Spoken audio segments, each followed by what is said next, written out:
does the pain you experience when you burn your hand result so quickly in an action by your muscles? Many animals respond to environmental stimuli using specialized cells called neurons. A stimulus is detected by sensory receptors, and the body responds through motor effectors. These cells working together allow you to respond very quickly to threats.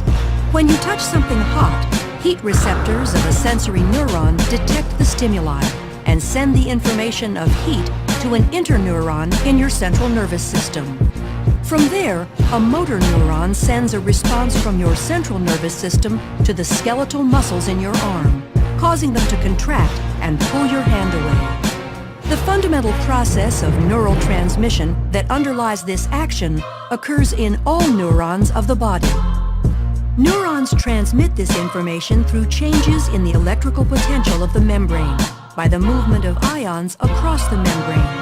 An electrochemical gradient governs the movement of these ions, resulting in an electrical impulse. The resting membrane potential in a neuron, when the cell is not firing an impulse, is established by the unequal distribution of sodium ions outside of the cell and potassium ions inside the cell, making the outside of the cell more positively charged compared to the inside. The electrochemical gradient is established and maintained by an enzyme called sodium-potassium ATPase. When a neuron is stimulated, sodium ion channels open and sodium ions flow into the cell. This leads to a change in the electrical potential across the membrane called depolarization. The depolarizing electrical potential travels down the dendrites and over the cell body. Multiple electrical potentials will combine at the axon hillock in a process called summation. If the depolarization is large enough, an action potential is triggered.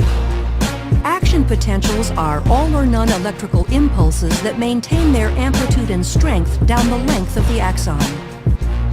The action potential travels down the axon when the depolarization of an area of membrane causes adjacent voltage-gated sodium ion channels to open.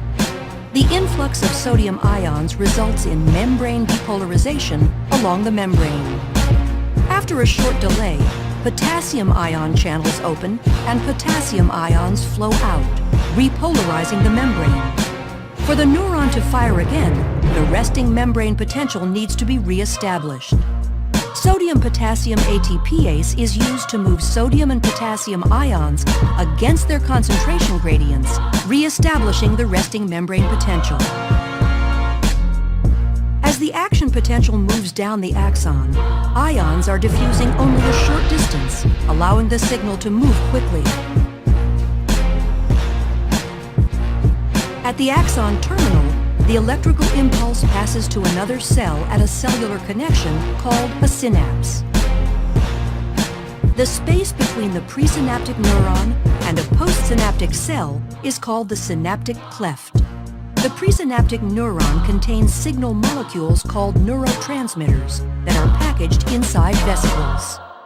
When an action potential reaches the end of a neuron, neurotransmitters are released by exocytosis from the neuron into the synaptic cleft. Neurotransmitters bind to the adjacent cell at receptor sites attached to ion channels. The channels open, allowing the movement of ions into or out of the effector cell, which alters its membrane potential, thereby transmitting the signal from the neuron to the effector cell. Because nerve impulses move very rapidly down the axon of a neuron and move from cell to cell across synapses, you react quickly to a stimulus, like burning your finger.